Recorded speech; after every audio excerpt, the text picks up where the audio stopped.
अच्छा, ये मैंने एक शेप ड्रा की, ठीक है। आल्ट प्रेस करके मैंने इसकी कॉपी ली, फिर आल्ट प्रेस करके कॉपी ली, फिर आल्ट प्रेस करके कॉपी ली।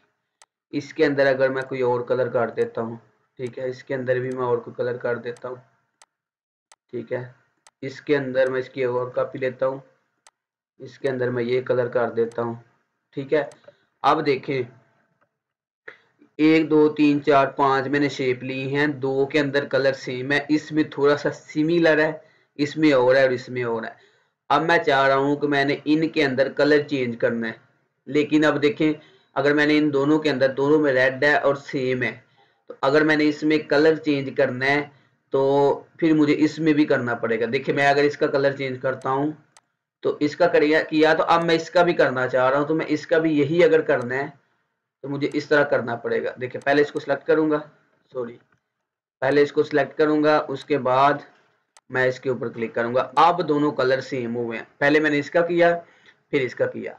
लेकिन इससे भी आसान हल हमारे पास ये है कि हम मैजिक वैन टूल को ले, इसको एक दफा ले और यहाँ पे आके इस रेड वाले के ऊपर एक दफा क्लिक कर दे, ठीक है।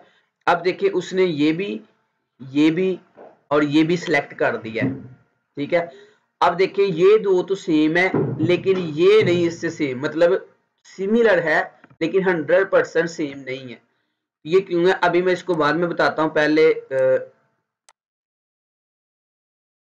कुछ इस तरह कर लेते हैं, ठीक है। अब मैं साइड पे क्लिक कर देता हूं, अब भी मैं करता हूं। अब देखिए अब उसने सिर्फ इन दो को सिलेक्ट किया है, मैंने क्या किया मैं तो समझाता हूँ आपको कि उसने वो क्यों किया था। अभी के लिए ये समझ लें। अब देखिए, ये सिमिलर है लेकिन है डिफरेंट, तो लेकिन मैं अगर चाह रहा हूँ मैं इन दोनों को एक ही वक्त में कलर चेंज करूँ, तो मैं मैजिक वैन टूल लूंगा, इसके ऊपर एक दफा क्लिक कर दूंगा। अब मैं यहाँ से अगर कलर चेंज करूंगा तो इन दोनों में कलर चेंज होगा एक ही वक्त में। इवन के ये अगर यहाँ पे 10 कापियां भी होंगी, ठीक है, तो मुझे एक एक करके इनमें कलर चेंज नहीं करना पड़ेगा। मैं सिंपल क्या करूंगा, मैजिक वैन टूल लूंगा, एक के ऊपर क्लिक कर दूंगा। देखिए, सारे के सारे एंकर पॉइंट एक्टिवेट हो गए हैं।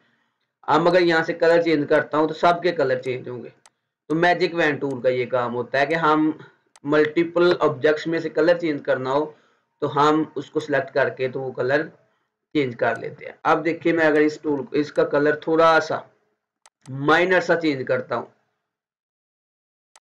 यहाँ पे, ठीक है, कुछ फर्क पड़ा है, ज्यादा नहीं लेकिन। अच्छा, यहाँ पे ना मैं कलर कोड भी आपको समझाता हूँ। इसको सिलेक्ट किया मैंने और इसके ऊपर डबल क्लिक किया, ये कलर कोड होता है, हर कलर का अपना स्पेसिफिक कोड होता है और ये उसने कलर कोड दिया। अच्छा, लेट्स से, अच्छा कलर कोड किस तरह देखते हैं, मैं गूगल पे जाता हूँ यहाँ पे और यहाँ पे मैं लिखता हूँ ऑरेंज कलर कोड और ये मुझे कलर कोड मिल गया, ठीक है। इसमें कलर कोड को कॉपी करता हूँ कंट्रोल सी के साथ, यहाँ पे मैं इस शेप को लेता हूँ, ठीक है। इस शेप के अंदर यहाँ पे वो मतलब मैं वहां से कंट्रोल सी करके लाया हूँ, यहाँ पे मैं कंट्रोल वी प्रेस करूंगा, वो वाला कोड यहाँ पे पेस्ट हो जाएगा। ओके पे क्लिक करूंगा और उसने मुझे ऑरेंज कलर कर दिया, ठीक है। अब यहाँ पे मैं गूगल पे लिखता हूँ स्काई कलर कोड, ठीक है।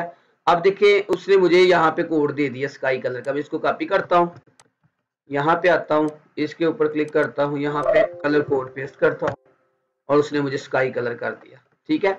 तो कोई कलर कोड आपको चाहिए हो तो आप गूगल से कर सकते हैं। तो मैंने ये गूगल करके आपको सिर्फ इसलिए समझाया कलर कोड आखिर क्या होता है। तो कलर कोड कह लें एक एड्रेस होता है उस कलर का, तो हम उस कलर कोड को यूज कर रहे थे। तो जब क्लाइंट के साथ भी काम कर रहे होते हैं तो समटाइम्स क्लाइंट कलर कोड दे देता है या समटाइम्स क्लाइंट कह देता है ऑरेंज पर्पल, ये नेम बता देता है। तो हम सिर्फ ये करना होता है कि हमने गूगल पे आके, लेट्स से मैं यहाँ पे लिखता हूँ सयान, ठीक है, कलर कोड, तो उसका कलर कोड ये है, मैं कॉपी करूंगा, ठीक है। अब हमें यहाँ से तो नहीं ना स्पेसिफिक पता कि सियान कलर कौन सा है, मैं अब यहाँ से इधर करने लग जाऊं तो वो इशू भी आ सकता है। मैं सिंपल गूगल से जाके वो वाला कॉपी पेस्ट करूंगा, यहाँ पे आके वो वाला कलर हो जाएगा, ठीक है। ये सियान कलर है, समझ आ गई। अच्छा, यहाँ पे ना मैं इसको RGB करता हूँ तो आगे आपको ज्यादा बेहतर नजर आए। अब भी मैं करता हूँ, ये देखिए थोड़ा सा ब्राइट हो गया है। ये क्यों हुआ, ये RGB और CMYK क्या है, इसको मैं आगे जाके ना आपको दोबारा बताता हूँ, ठीक है, मैम ने भी बताया था लेकिन मैं इसको दोबारा रिपीट करूंगा। तो ये कलर था और कलर कोड ये होता है। ठीक है, तो मैजिक वैन टूल आपको समझ आ गया कि मैंने इसको सेलेक्ट किया और सब में से कलर चेंज हो गया। अब यहाँ पे एक चीज है, अब देखिए कि इसका कलर कोड, अगर मैं इसको सिलेक्ट करता हूं और इसका कलर कोड देखता हूं 00998 00998B, इसका कलर कोड चेक करता हूं 00A69C, मतलब ये डिफरेंट है। लेकिन जो ही मैं देखना इस पे ऊपर डबल क्लिक करता हूं, ये मेरे पास ना एक पैनल शो हो गया। ठीक है, अभी यहाँ पे ना टॉलरेंस आ रहा है, फिल कलर का टॉलरेंस आ रहा है 32। ठीक है, इसको मैं कर देता हूं 0 पे। ठीक है, अभी मैं करता हूं इसके ऊपर क्लिक करता हूं, तो इसने क्या किया, सिर्फ इनको सिलेक्ट किया। ठीक है, अभी मैं क्या करता हूं, टॉलरेंस को थोड़ा सा ज्यादा कर देता हूं इस तरह। ठीक है, अब देखना जब मैं मैजिक वैन टूल के ऊपर क्लिक करूंगा तो उसने ये भी उठा लिया कलर। अब टॉलरेंस को थोड़ा सा मैं कम करता हूं, कुछ यहां तक। ठीक है, अब देखना मैं इसको करता हूं क्लिक, तो उसने इसको उठाया ना, इसको उठाया उसने ना, इसको उठाया ना इसको। लेकिन अगर मैं टॉलरेंस फुल कर देता हूं, ये देखिए अब उसने सारे उठा लिए। अब फर्क क्या है इनके अंदर, टॉलरेंस आखिर है क्या? टॉलरेंस कह लें कि एक फ्लेक्सिबिलिटी है। ठीक है, फ्लेक्सिबिलिटी क्या है कि मैं अगर इसकी टॉलरेंस कम कर देता हूं तो मैं उसको कहता हूं, अगर मैं इसकी टॉलरेंस 0 कर देता हूं, इसका मतलब ये है कि जिस कलर के ऊपर मैं क्लिक करूं 100% वो चीज सेम हो, देन उनके कलर्स आपने उठाने। देखिए मैं इसके ऊपर क्लिक कर रहा हूं, अब इस कलर के मुताबिक जितने 100% सेम कलर्स होंगे तो उनको वो सिलेक्ट कर लेगा, जिसके अंदर नहीं होंगे वो नहीं करेगा। अगर मैं टॉलरेंस को कहता हूं कि अगर ये 32 कर देता तो मतलब जिसके कलर 70% तक मैच करते हो, मतलब उस तरफ उसका झुकाव होगा 70% या 60% तक, जिसके इसको मैं 40 कर दिया ना, इसका मतलब कि अगर 60 बाकी बनता है 60, तो 60% तक जिसका मैचिंग हो जाए उसको भी आपने सिलेक्ट कर लेना है। अब देखना मैं इसके ऊपर क्लिक करता हूं तो उसने इसको भी सिलेक्ट कर लिया, लेकिन ये और ये नहीं, ये देखिए ये भी कर लिया उसने, 60% तक ये मैच कर रहा है, लेकिन ना ये कर रहा है ना ये कर रहा है। ठीक है, अब मैं उसको कहता हूं कि 100%, मतलब अब मैंने इसको कर दिया कि 0%। अब देखिए मैंने इसको 255 पे कर दिया। ठीक है, अब ये 255 क्या है, ये आरजीबी के कलर होते हैं कि आरजीबी के ना मैक्सिमम जो होता है ना कलर, जब कलर चेंज हो जाते हैं, मतलब हमने 2-3 कलर बनाए तो एक कलर बन जाता है, तो वो सीन हम आगे जाके ना उसके ऊपर डिस्कस करेंगे। लेकिन ये 255 को आपने समझ लेंगे, 255 कलर्स है जो अभी तक आरजीबी के अंदर या जो कलर स्कीमिंग होती है उसके अंदर। ठीक है, तो मैं जितनी ज्यादा करता जाऊंगा ये उतना फ्लेक्सिबल होता जाएगा, उतने ज्यादा कलर्स उठाएगा। अब मैंने इसको फुल कर दिया, अब देखना मैं किसी एक पे भी क्लिक करूंगा तो वो सारे कर देता है। तो ये कह ले कि फ्लेक्सिबिलिटी होती है कलर्स की सिलेक्शन के लिए। तो अगर इसको मैं कम कर दूंगा डेट मीन अब मैं इसको 0 कर रहा हूं, मैं कह रहा हूं कि अब जिसका 100% सेम हो सिर्फ उसको उठाओ इस तरह। अब अगर इसके ऊपर क्लिक कर दो, इसने बाकी किसी को भी नहीं उठाया क्योंकि इस कलर का और है ही कोई नहीं। आई होप सो कि आपको मैजिक वैन टूल भी समझ आ गया होगा। ठीक है, अब जब हमने अब नेक्स्ट टूल के ऊपर मूव करते हैं, जब हमने सिलेक्शन टूल पढ़ा था तो उसके अंदर मैंने कहा था एक एंकर पॉइंट को सिलेक्ट करने के लिए उसके बाद शिफ्ट के साथ इसको भी सिलेक्ट कर सकते हैं, या हम इस तरह ड्रैग करके तो जितने एंकर पॉइंट इतने इस एरिया के अंदर आ जाएंगे वो सिलेक्ट हो जाएंगे। तो मैजिक सॉरी ये जो लेसो टूल है ये भी क्या करता है, मैं इस तरह क्लिक करके जितना एरिया ड्रैग करूंगा, क्लिक करके ये मैं इतना एरिया ले रहा हूं, इसके अंदर 2 एंकर पॉइंट आए हैं तो ये दोनों सिलेक्ट हो गए हैं। अच्छा, ये यूज कहां पे हो रहा होता है? ठीक है, यहां पे एक स्टार है, अब देखिएगा। ठीक है, ये स्टार है, यहां कह ले कि एक शेप है। ठीक है, अब इस शेप के मैंने कह ले कि अंदर वाले एंकर पॉइंट सिलेक्ट करने हैं, वो किस तरह करूंगा? अब इस तरह तो मैं कर नहीं सकता, डायरेक्ट सिलेक्शन पे जाके तो मैं इस तरह एक एक करके तो कर नहीं सकता। इसका सोल्यूशन क्या है, मैं लेसो टूल लूंगा, यहां से स्टार्ट करूंगा। ठीक है, यहां से अब मैं एक दफा बाहर से इतना एरिया मैंने सिलेक्ट कर लिया। ठीक है, इसी एरिया के अंदर जितने एंकर पॉइंट्स आए हैं मैंने सारे सिलेक्ट कर लिए। अब मैं डायरेक्ट सिलेक्शन टूल पे जाऊंगा, उसने मुझे शो करवाया, आप देखें। ठीक है, तो मैंने उसको सिलेक्ट करके यूज कर लिया। अब अगर मैंने बाहर वाले एंकर पॉइंट सिलेक्ट करने या मैंने कोई पर्टिकुलर एंकर पॉइंट सिलेक्ट करने तो मैं इस तरह करूंगा, इस तरह इतना एरिया में लूंगा, जितने एरिया इतना एरिया में लूंगा उतने एरिया में जितने एंकर पॉइंट होंगे सारे सिलेक्ट हो जाएंगे। अब देखिए ये वाले सिलेक्ट हो गए, ये वाले सिलेक्ट नहीं हुए। अब मैं डायरेक्ट सिलेक्शन टूल पे जाता हूं, इनको पकड़ता हूं कुछ इस तरह, ठीक है। तो इस तरह हम कुछ बना सकते हैं, तो ये बनाएंगे आगे जाके, लेकिन अभी के लिए मैं टूल समझा रहा हूँ आपको कि इसका टूल का यूज क्या होता है, ठीक है। आई होप सो कि ये लेसो टूल भी समझ आ गया होगा। लेसो टूल का भी सिर्फ इतना काम है। यहाँ तक किसी का क्वेश्चन है तो जल्दी से माइक ऑन कर ले, अदरवाइज मैं मूव ऑन करता हूँ। हम चीजें ना आगे जाके बनाएंगे। जी जी नो सर, कोई क्वेश्चन नहीं है। ओके, सो ये रहा। अब उसके आगे ना पेन टूल है। अब यहां से हमने चीजें बनानी स्टार्ट करनी है। पेन टूल आखिर काम किस तरह करता है, तो पेन टूल को मैं लूंगा इस तरह, इसके ऊपर मैं राइट क्लिक करूंगा तो पहला पेन टूल है, इसके नीचे और भी टूल है, तो मैं इसको ऊपर सॉरी देखिए जो ही मैं पेन इसमें सिलेक्शन टूल के ऊपर तो मेरा कर्सर और है, जो ही मैं पेन टूल के ऊपर आ रहा हूँ तो मेरा कर्सर अब पेन की तरह का बन गया, उसके साथ स्टार आ रहा है, ठीक है। ये चीज आपने जरा गौर से देखनी है।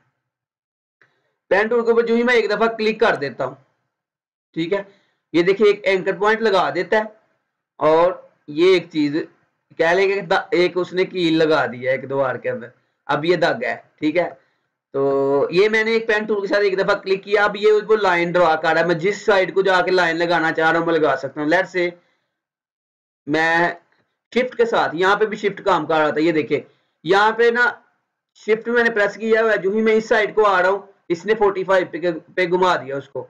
अब देखिए मैं थोड़ा सा ऊपर जा रहा हूँ, शिफ्ट मैंने प्रेस किया हुआ, अब ये देखिए 45 और ऐड कर दिया इसने, जो ही मैं और ऊपर जाऊंगा इसने 45 और ऐड कर दिया, इस तरफ जाऊंगा 45, इस साइड को आऊंगा तो इस तरह, इस साइड को जाऊंगा तो इस तरह, लेकिन ये 45 पे इसको कंट्रोल करेगा, ठीक है।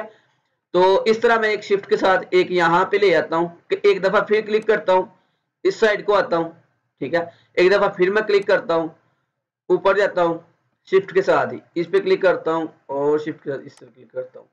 तो पेन टूल का काम इस तरह है कि मैं अगर एक शेप बनानी तो मैं पेन टूल के साथ इस तरह बना सकता हूँ, ठीक है। अब ये चीज तो आपको समझ आ गई होगी। अब दूसरी चीज ये है कि देखिए मैंने इन दो एक सीधी सीधी लाइन लगा ली, एक दफा यहाँ पे क्लिक किया, यहाँ पे क्लिक किया, यहाँ पे, ये तो कर लिया। अब ये देखें कि जब भी आपने पेन टूल को यूज करना है, जब भी आपने पेन टूल को यूज करना है, यहाँ पे आपका फिल कलर ऑफ हो और स्ट्रोक कलर ऑन हो, ठीक है। अब मैं वो किस तरह करूंगा, यहाँ पे मैं स्वैप कर देता हूँ। स्वैप क्यों किया, यहाँ पे कोई कलर नहीं है बॉर्डर के अंदर, लेकिन फिल के अंदर कलर है, तो मैं जो ही स्वैप करूंगा फिल वाला कलर बॉर्डर के अंदर आ जाएगा, फिल वाला खाली हो जाएगा क्योंकि स्वैप कर दिया मैंने। अब ये स्ट्रोक में है। अब देखिए जब भी आपने पेन टूल को यूज करना है आपका फिल कलर ऑफ होना चाहिए और स्ट्रोक कलर ऑन होना चाहिए, ठीक है। ये याद रखना है आपने। अगर दोनों में कलर हो इस तरह तो आपने क्या करना है, यहाँ से फिल वाले को ऑफ कर देना है और जो है स्ट्रोक वाला इसको ऑन रखना है, ठीक है। अब उसके बाद देखिए अब मैं अगर बना रहा हूं तो वो एक लाइन लगा रहा है, ठीक है, तो मुझे नजर भी आ रहा है कि मैं क्या ड्रा कर रहा हूं, लेकिन उसके बाद बनाने के बाद अब मैं इसको फिल कर सकता हूं, कोई मसला नहीं है। लेकिन बनाते हुए आपने कोशिश करनी है कि आउटलाइन में रहे, इससे क्या होता है मुझे पता चल रहा होता है कि मेरी लाइन किस साइड को लग रही है, ठीक है। अब ये आपको मैं गलती दिखाता हूँ कि कहाँ पे फिर मसला आता है अगर फिल ऑन हो तो। देखिए मैं एक ड्रा कर रहा हूं, ये देखिए, ये देखिए, ये मसले नजर आ रहे हैं। ये देखिए अगर यहां तक मैंने एक लाइन लगाई है तो ये देखिए फिल कलर किस तरह का मुझे शो करवा रहा है। लेकिन अगर इसकी मैं ओरिजिनल शेप देखूं, मैं इस फिल को ऑफ करके मैं स्वैप करता हूं बॉर्डर में, तो ये देखिए अब इसमें और इसमें कितना फर्क है। अब इसको समझना मुश्किल है कि अब आखिर लाइन इधर को लगी है या लाइन इधर को लगी है, ठीक है। तो इसकी बेटर अंडरस्टैंडिंग के लिए आपने इसको फिल को ऑफ रखना है और बॉर्डर को ऑन रखना है। आई होप सो कि आपको ये फिल और बॉर्डर वाला भी समझ आ गया होगा, ठीक है।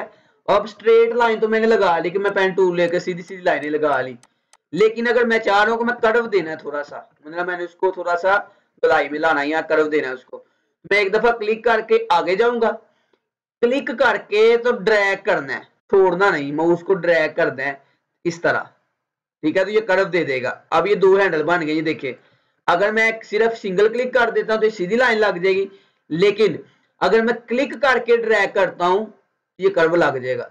अब देखिए जब मैं कर्व लगा दिया अब दो हैंडल बन गए हैं, लेकिन अभी आगे जाता हूं तो देखिए ऑटोमेटिकली मुझे कर्व दे रहा है इस तरह। ठीक है, तो ये मेरी एक कर्व वाली लाइन लग गई। अब मैं दोबारा यही काम करता हूं, पेन टूल लिया मैंने, क्लिक करके ड्रैग किया, इसको मैंने कर्व दिया।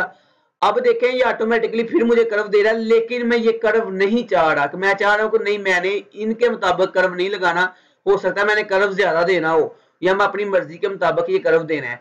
तो मैं फिर क्या करूंगा, मैं इस एंकर पॉइंट के ऊपर इस माउस को लेके आऊंगा, ये कर्सर को यहाँ पे इस एंकर पॉइंट के ऊपर एक दफा क्लिक कर दूंगा। तो यहाँ पे जो हैंडल था ना, ये देखिए ये वाला जो हैंडल है ये वाला, ये खत्म हो जाएगा। इसके ऊपर मैं क्लिक किया, एक हैंडल खत्म हो गया। अब देखिए मैं स्ट्रेट लाइन लगा सकता हूँ, तो मैं अगर स्ट्रेट लाइन लगाना चाहूँ तो वो भी लगा सकता हूँ।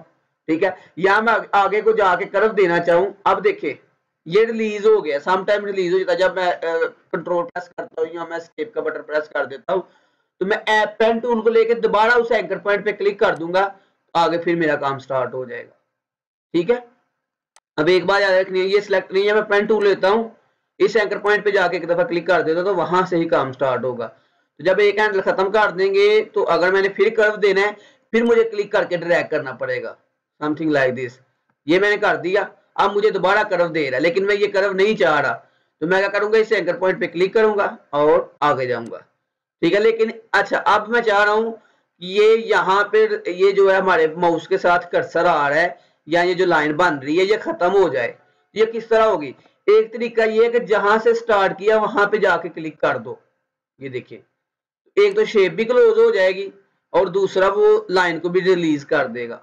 दूसरा तरीका ये है कि आप बैक एस्केप का बटन है टॉप कॉर्नर के अंदर, टॉप लेफ्ट कॉर्नर के अंदर एस्केप का बटन है, सेपरेट ही है वो, उस पर क्लिक करेंगे तो ये उसको भी रिलीज कर देगा। ठीक है, अब दूसरा तरीकाकार क्या, सिंपल सिलेक्शन टूल पे चले जाओ। यहाँ पे अगर मैं इसको रिलीज करना चाह रहा हूँ, मैं यहाँ तक ही लाइन लगानी थी, तो मैं सिलेक्शन टूल पे चला जाऊंगा तो ये उसको रिलीज कर देगा, दैट्स इट। ठीक है, बात ये तीनों चीजें समझ आ गई कि अपनी एंकर पॉइंट को किस तरह खत्म करना है। ये पेन टूल तो आपको समझ आ गया होगा। ठीक है यहां तक किसी का क्वेश्चन है तो आप पूछ ले।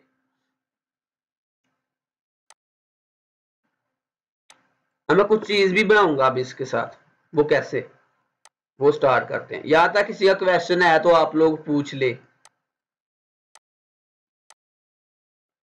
अभी इसके अंदर मैं एक पैनल भी पढ़ाता हूं। ठीक है, वो पैनल क्या है, मैं विंडो के अंदर जाता हूं, यहाँ पे एक पैनल आ रहा होगा, लेयर्स पैनल, ये आ रहा है।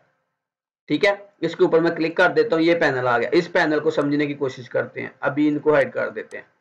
ये पैनल है, ये एक मेन लेयर है ये वाली, इस एरो पे क्लिक करना है, इसके अंदर ये देखिए मैंने जो शेप्स लगाई है ना वो आ रही है। ठीक है, इस स्क्रॉल को घुमा सकते हैं, आप ऊपर नीचे ला सकते हैं, ये जो है, और ये शेप जो मैंने इस डिजाइन के अंदर बनाई है ना ये वाली, ये वो आ रही है। ठीक है, अब ये ऑब्जेक्ट्स है ये वाले और ये लेयर है। ठीक है, तो अब अगर इस लेयर को यहां से हाइड कर सकता हूं, ये सारा कुछ हाइड हो जाएगा। अगर इसको माउंट करता हूं सब कुछ आ जाएगा। ठीक है, इस एरो को मैं जब क्लिक करूंगा तो ये उस लेयर को क्लोज कर देगा। बात समझ आई। अब ये जो खाली जगह है ना, यहाँ पे जब मैं क्लिक करूंगा तो ये लॉक हो जाएगा। भाई देखें कोई भी चीज मूव नहीं कर पा रही क्योंकि मैंने यहाँ से लॉक की हुई है। ठीक है, मैं इसके ऊपर दोबारा क्लिक कर दूंगा तो ये सारी चीजें दोबारा अनलॉक हो जाएंगी। ठीक है, और ये जो ब्लू लाइन है इसका मतलब ये होता है, ये जो ब्लू सर्कल है इंडिकेट जो है, ये हमें बता रहा होता है कि आपने कौन सी लेयर को सिलेक्ट किया हुआ। ये लेयर है, इस लेयर के अंदर जब ऑब्जेक्ट को देखेंगे तो ये यहाँ पे आ रहा है ब्लू डॉट, इसका मतलब कि ये वाला ऑब्जेक्ट सिलेक्टेड है जिस तरह ये है।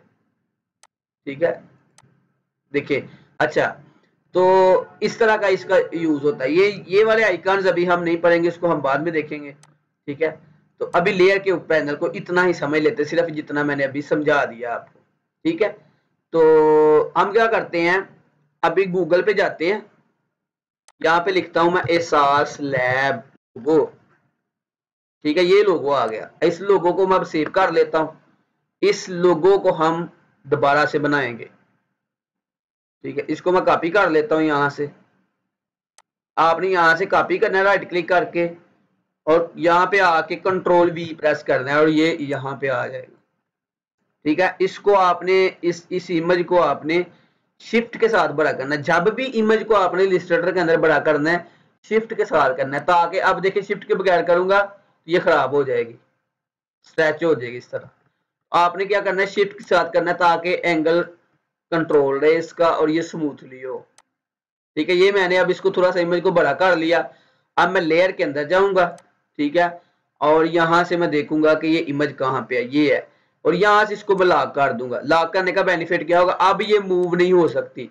तो मैंने इस लेयर को अगर लॉक करूंगा ना, इस लेयर को पहले वाली को, तो मैं कोई भी चीज मूव नहीं कर पाऊंगा। तो आपने क्या करना है, लेयर को लॉक नहीं करना, इस वाले ऑब्जेक्ट की जो लेयर है ना उसको लॉक करना है आपने। ठीक है, तो ये मैंने लॉक कर दिया। अब देखें कि ये वाला मूव नहीं करेगा। अब मैं इसको पेन टूल से बनाऊंगा इस तरह। मैंने पेन टूल लिया, ठीक है, इस कॉर्नर से मैंने स्टार्ट कर दिया। एक दफा मैंने यहां पे क्लिक किया, यहां पे आए, अब देखिए यहां से लेके यहां तक कर्व है, यहां तक ऑलमोस्ट, आगे स्ट्रेट लाइन है। तो मैं क्या करूंगा, यहां पे क्लिक करके तो ड्रैग करूंगा इस तरह। ठीक है, अब मुझे आगे कर्व नहीं चाहिए। अब देखें ये इशू आ रहा है यहाँ पे, क्योंकि मैंने फिल कलर ऑफ ऑन रखा है। तो मैं इसको यहाँ से स्वैप कर दूंगा ताकि फिल कलर ऑफ हो जाए। ठीक है, अब देखिए यहाँ पे गौर करें कि अब मुझे कर्व दे रहा है, लेकिन मैंने यहाँ से सीधी लाइन लगानी है। तो मैं क्या करूंगा, इस एंकर पॉइंट के ऊपर एक दफा क्लिक कर दूंगा जाके, इस वाले एंकर। ठीक है जी, अब ये स्ट्रेट लाइन हो गई। अब मैं यहाँ पे क्लिक कर देता हूँ, ठीक है, इस तरह। अब आपने क्या करना है, यहाँ पे एक और चीज भी आपने नोट करनी है, ये जो लाइन का कलर है ना वो कलर रखना है जो विजिबल भी हो। अब मैं क्या करूंगा, इसको ऊपर लाऊंगा, इसके ऊपर डबल क्लिक कर दूंगा और मैं कलर चेंज करता हूँ ताकि नजर भी आए, या रेड कर देता हूँ। ओके पे क्लिक किया, ठीक है, और यहां से स्ट्रोक भी मैं थोड़ा ज्यादा कर रहा हूँ, ये प्रॉपर्टी बार के अंदर आप इसको देख लीजिएगा इस तरह। ठीक है, यहाँ एक और भी तरीका है, जब आप पेन टूल को ले लें तो यहां से आपने पहले इसको 4 कर लेना, 3-4 तक ले आना है, और कलर भी वो वाला सिलेक्ट कर लेना जो आप लगाना चाह रहे हैं। देन आप पेन टूल को लेके तो यहां से स्टार्ट कर सकते हैं। ठीक है, अब यहां तक करा हुआ तो मैं इसको क्लिक करके ड्रैग करता हूं। आगे मुझे कर्व नहीं चाहिए तो इसलिए मैं इसके ऊपर एक दफा क्लिक करूंगा ताकि ये हैंडल खत्म हो जाए। अब मैं स्ट्रेट लाइन लगा दूंगा यहाँ पे। ठीक है, अब यहां तक स्ट्रेट लाइन है, यहाँ पे मैं एक दफा क्लिक कर दूंगा। अब ये वाला कर्व है तो मैं क्या करूंगा, यहाँ पे क्लिक करके इस तरह ड्रैग करूंगा। ठीक है, ये कर्व बन गया। अब आगे स्ट्रेट लाइन है तो ये मुझे कर्व दे रहा है, तो मुझे कर्व नहीं चाहिए। मैं एक दफा इस एंकर पॉइंट पे क्लिक कर दूंगा और आगे जाऊंगा। ठीक है, इस पे क्लिक कर दूंगा। अब इसके बाद यहां तक स्ट्रेट लाइन है, आगे कर्व है, तो मैं यहाँ पे क्लिक कर दूंगा। सॉरी ये सही नहीं बना हमारे से। अच्छा, अब देखिए मैं कंट्रोल जी कर रहा हूँ क्योंकि मेरा एंकर पॉइंट सही नहीं लगा। मैं थोड़ा सा इसको बाहर करके लगाता हूँ ताकि ये विड्थ सही कंट्रोल हो जाए, समथिंग लाइक दिस। नहीं, यहाँ पे ठीक है जी, गुजारा कर लेते हैं, आप लोग आराम से बनाइएगा। यहाँ पे आए, यहां तक देखिए सीधी लाइन है, आगे कर्व है, तो मैं जहां तक सीधी है वहां तक एंकर पॉइंट लगा लूंगा। सिंगल क्लिक कर दिया, सीधी लाइन लग गई। अब आगे सीधी है। अब मैं यहाँ पे क्लिक करके ये जहां से मैंने स्टार्ट किया है उस एंकर पॉइंट के ऊपर क्लिक करके मैं इस तरह ड्रैग करूंगा इस तरह। ठीक है, ये हैंडल को कंट्रोल करना मुश्किल है तो मैं साथ अब स्क्रॉल घुमा के ऊपर आ रहा हूँ। ठीक है, तो आपने बड़ी एहतियात के साथ इसको यूज करना है, आस्ता आस्ता आपको यूज करना आ जाएगा बेहतर। अब देखें मैंने कर्व सेट कर दिया और अब ये रिलीज भी हो गया। रिलीज किस तरह होगा, क्योंकि मैंने जहां से स्टार्ट किया था वहीं पे क्लिक करके मैंने ड्रैग कर दिया है, तो वो कर्व भी आ गया और उसने वहां पे उसको रिलीज भी कर दिया। क्योंकि जिस एंकर पॉइंट से आप स्टार्ट करेंगे अगर वहीं पे जाके क्लिक कर देंगे तो वो उसको रिलीज कर देगा, जोड़ देगा कह लें। ठीक है, अब मैं यहां से स्टार्ट करता हूं, यहां तक सीधी लाइन है। ठीक है, अब यहाँ पे कर्व है आगे, तो यहां तक, यहां से आगे सीधी लाइन स्टार्ट हो रही, तो मैं इससे पीछे पीछे एक दफा कर्व लगा लूंगा, समथिंग लाइक दिस। इस यहाँ पे क्लिक कर दूंगा और मुझे सीधी लाइन चाहिए, यहां तक सीधी लाइन है, मैं सीधी लगा लूंगा, आगे कर्व है।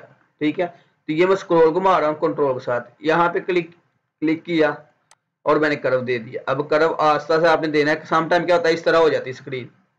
इसको कंट्रोल करने का तरीका क्या, अब मैंने ऊपर जाना है और इस तरह मैंने क्या किया ये। ठीक है, तो ये इस तरह होता है शुरू के अंदर जिस तरह अभी हो रहा है। ठीक है, तो ये आपने देख लेना है, तो आपने कंट्रोल करना सीख लेना है।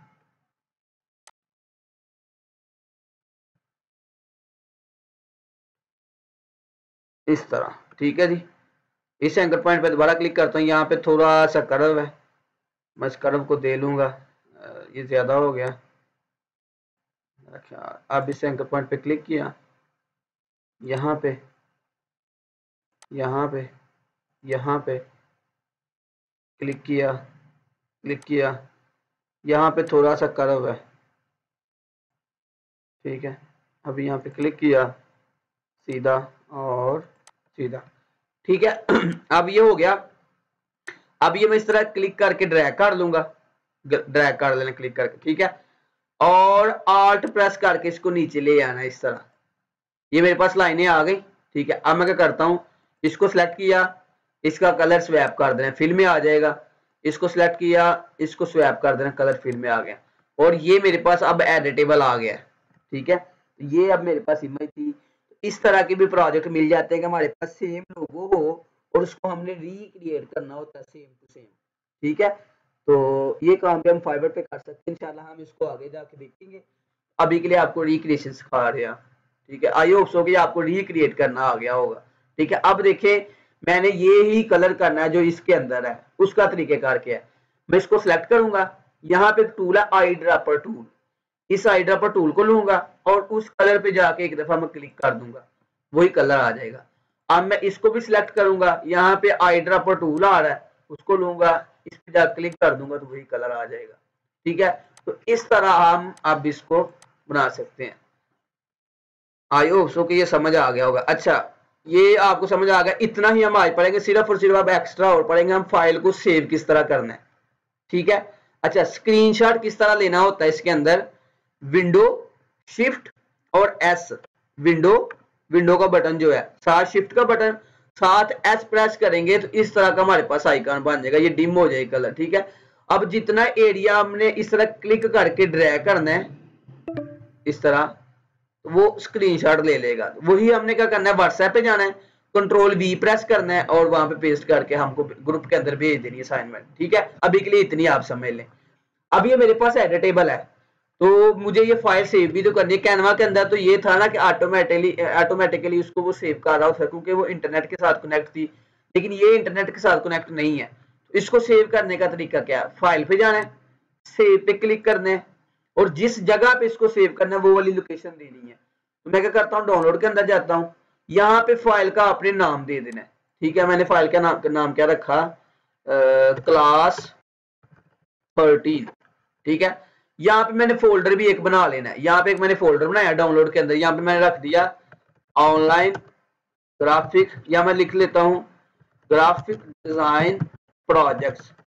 आपने क्या करना है, आपने डाउनलोड के अंदर नहीं बनाना, आपने उस ड्राइव के अंदर बनाना है। लेट्स से मेरे पास डी ड्राइव के अंदर, मैं ई ड्राइव के अंदर, सॉरी एफ के अंदर मैं गया, यहाँ पे मैंने एक नया फोल्डर बनाया, तो यहाँ पे मैंने क्या लिख दिया, ग्राफिक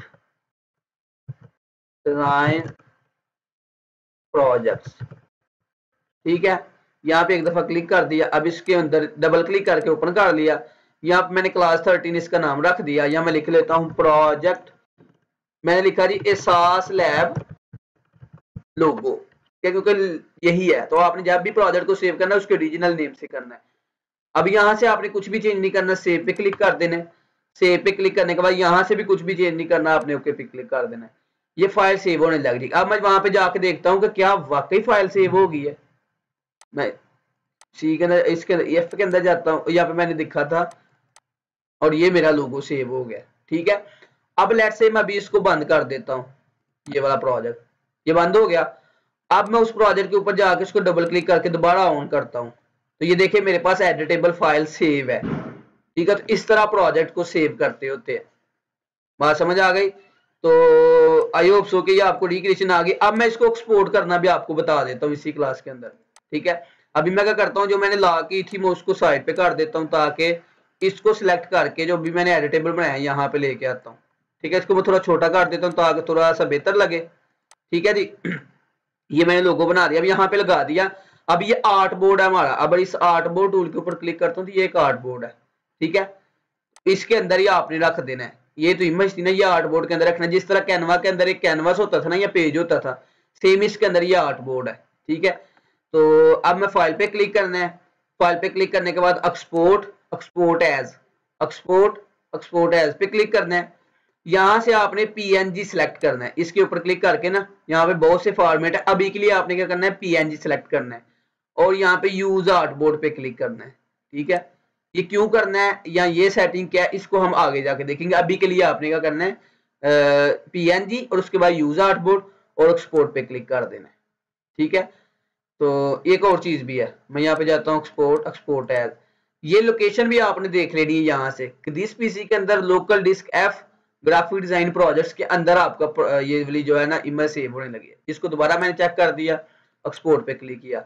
इस सेटिंग के अंदर आपने सिर्फ और सिर्फ क्या करना है, यहाँ पे आपका 72 ppi आ रहा होगा, आपने इसको 300 कर लेना है।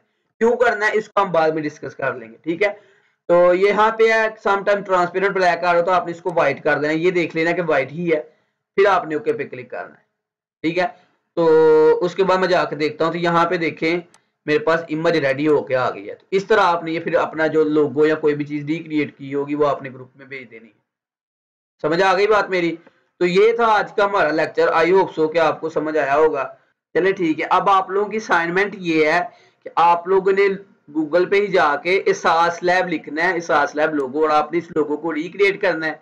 उसके बाद आप इमेजेस के अंदर आना है और यहाँ पे एक पोस्ट मैंने बनाई हुई है ये वाली जिना वाली, और इसके अंदर जो जिना लिखा हुआ है ना इसको भी आपने रिक्रिएट करके तो ग्रुप के अंदर भेजना है। ठीक है, ये दो असाइनमेंट्स आपकी, लोगों को रिक्रिएट करना है और जिना वाले को रिक्रिएट करना है, और रिक्रिएट करके तो आपने ग्रुप के अंदर भेज देना है। ठीक है, तो ये असाइनमेंट है, आप लोगों ने वो दोनों असाइनमेंट्स बना के तो ग्रुप के अंदर भेज देनी है। जज़ाकल्लाह, अल्लाह हाफिज।